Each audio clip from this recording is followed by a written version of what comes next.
नमस्कार दोस्तों, क्या आप भी अपना पैसा बैंकों में रखते हैं या फिर एफडी में डालकर रखते हैं? लेकिन क्यों? सिंपल सा जवाब है, इंटरेस्ट मिलता है। लेकिन कितना? 5 से 6%। बट उससे पहले हमें ये पता होना चाहिए कि इन्फ्लेशन रेट इससे भी ज्यादा है। मतलब कि महंगाई जो है वो 7-8% की रफ्तार से हर साल बढ़ रही है। अगर कोई चीज आपको आज की डेट में 10 रुपए की मिल रही है, अगले साल वो 11 रुपए की हो जाएगी। इसका मतलब कि महंगाई 10% बढ़ चुकी है। तो आपके पैसे की वैल्यू जो कि बैंकों में रखा हुआ है या फिर एफडी में रखा हुआ है, उसको कम से कम 10% से ज्यादा की स्पीड से बढ़ना चाहिए। तभी आप महंगाई को पीछे छोड़ पाएंगे। बहुत से लोग अपना पैसा एफडी में रखते हैं, जो कि सबसे सेफ है और इसीलिए सबसे ज्यादा पॉपुलर भी है।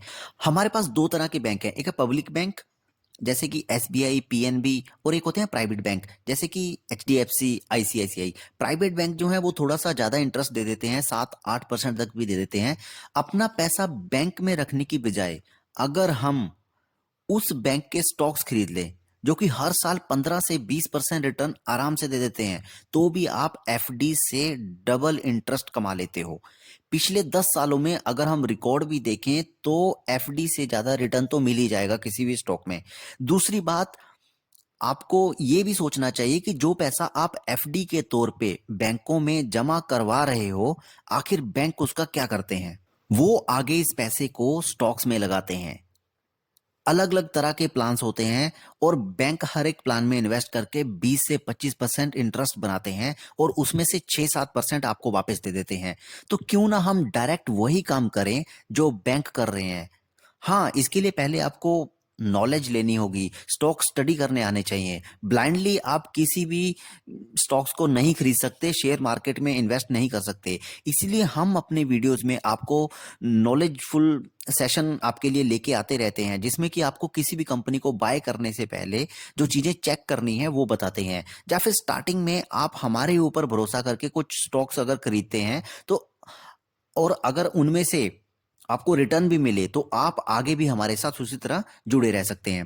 हमारे लास्ट वीक के वीडियोस में हमने कुछ ब्रेकआउट शेयर डिस्कस किए थे जो कि 1 महीने में एफडी से 7 गुना और 10 गुना तक रिटर्न दे चुके हैं। दोस्तों, यहां हमारा मकसद आपको लालच देना नहीं है और हम ये भी नहीं कह रहे हैं कि आप ब्लाइंडली स्टॉक मार्केट में एंटर कर जाओ। लेकिन हमें खुद से ये देखना चाहिए कि कुछ बड़ी कंट्रीज में लोग अपने पैसे को कहाँ निवेश करते हैं और हम कहाँ कर रहे हैं।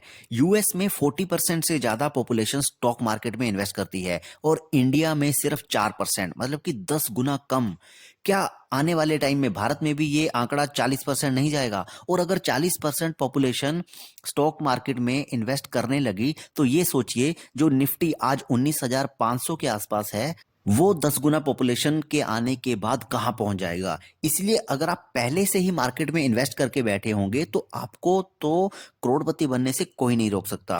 इन सब के अलावा एक रिस्क फैक्टर है जो कि स्टॉक मार्केट में हमेशा बना रहता है, क्योंकि पास्ट में हमने कुछ ऐसी कंपनीज भी देखी हैं जिसने कि शेयर होल्डर्स के पैसे की वैल्यू को लगभग लगभग जीरो पे ला दिया है। इसीलिए हम बार बार नॉलेज पे जोर देते हैं। ठीक है, स्टार्टिंग में हमें नहीं पता होता कि कहाँ पे इन्वेस्ट करना है, उस टाइम ज्यादा पैसा मत इन्वेस्ट करो। सीखने के पर्पज से टोटल अमाउंट का 5% ही लगाओ। जब धीरे धीरे आपको कंपनीज का पता चलने लगे, कैसे कंपनीज के फंडामेंटल स्टडी करते हैं, चार्ट कैसे रीड किया जाता है, फिर धीरे धीरे आपको अपने ऊपर खुद से कॉन्फिडेंस आता जाएगा और आप खुद से ही मल्टीबैगर कंपनीज को उठाना स्टार्ट कर देंगे। अच्छा रिटर्न चाहिए तो थोड़ा बहुत रिस्क लेने के लिए तो हमेशा तैयार रहना ही होगा। कैलकुलेटेड रिस्क हमेशा अच्छा होता है, इसमें कोई बुराई नहीं है। हमने अपनी लास्ट वीडियोस में बिरला केबल, बिमप्लास्ट, एफएसएल जैसी कंपनीज को शेयर किया था जो कि काफी अच्छा रिटर्न भी दे चुकी हैं। ऐसी ही और कंपनीज को स्टडी करने के लिए जुड़े रहिए हमारे चैनल के साथ। वीडियो अच्छी लगी हो तो लाइक कीजिए, चैनल को सब्सक्राइब कीजिए और पढ़ते रहिए, सीखते रहिए। Take care, happy investing.